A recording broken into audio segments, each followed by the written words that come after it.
Well, what brings us here? This is the heart of what I call the brownfields area. You can see in the background some of the buildings that at one time were shoe shops and tanneries. And if you look over there, you see buildings that have lain vacant for 30 years, 40 years. You're right. And this is the area that is needed to start a renaissance in Haverhill through the use of brownfields redevelopment money. This is money that the federal and state governments have available in order to help you take areas like this and turn it into housing that we desperately need for our people, to turn it into restaurants, to turn it into light retail. You know, I had the great opportunity a couple of years ago to take a course at the Kennedy School of Government at Harvard. And I had a chance to meet some of the economic development people from all over the country, from Flint, Michigan, from Detroit. And they told me about how they took their old burned out Rust Belt areas where GM had left Flint, Michigan, and they'd sparked a renaissance in Flint, Michigan by using brownfields redevelopment money, by bringing in housing, by bringing in upscale housing, people with disposable income, and people with disposable incomes look for places to go out to eat. So that's where I came up with the idea of brownfields, and then taking the rest of this area on Wingate Street and Washington Street and making that into a restaurant zone. To try to get new restaurants into Haverhill and to use that as a means of selling our community. That's my vision for Haverhill. My vision is redevelop this area, top quality, excellent schools, bring in businesses, and spark a renaissance in the city. Right. Very good. Now, since we are here, are there any memories of these buildings that you have? Well, some of these buildings were shoe shops. I remember when I was a kid.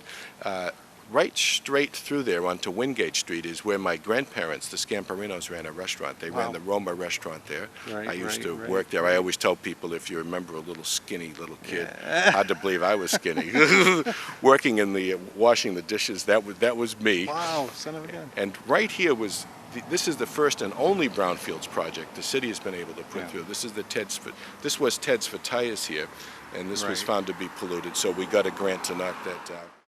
All of this area downtown, this should all be housing. If we look at some of the buildings we can see in the way background, these are part of the old brownfields area, the shoe shop area, and behind you can't see it because the camera's facing the wrong way, but over to the left over there you see another vacant factory building. Behind you are more, and all up the street are vacant lots and vacant buildings. All of this area ultimately ought to be housing and light retail for our people. Right behind me is where the Little River used to run through at one time, and it's now all covered up and has been covered up for decades. With brownfields money, we can bring this area back to life again. This is the Walnut Square Elementary School. My three beautiful children all went to school here.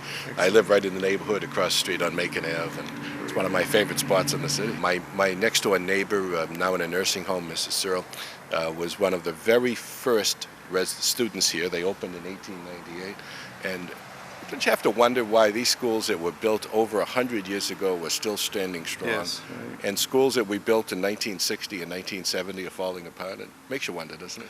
Yes, which brings me to talk about when we're growing up, urban renewal was a big issue, and they did make a lot of changes to the downtown area.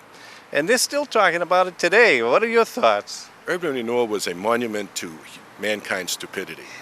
You asked me how I got involved in politics earlier, and I told you, but how I got involved in Haverhill politics specifically was I was at Tufts, and I got a call from somebody that said, "Jim, you can't believe what they're doing. They're taking City Hall down." Yeah. So I came back from school. I actually wrote my senior thesis at Tufts on urban renewal in Haverhill. I thought it was the absolute dumbest thing we ever did, tearing down City Hall and the old library. And I got a little bit involved in a group as a kid to try and stop it, but not very successfully. No avail, right? And that's when I actually ran for city council back in the early 70s when I was a student. But to me, urban renewal and Merrimack Street are monuments to stupidity.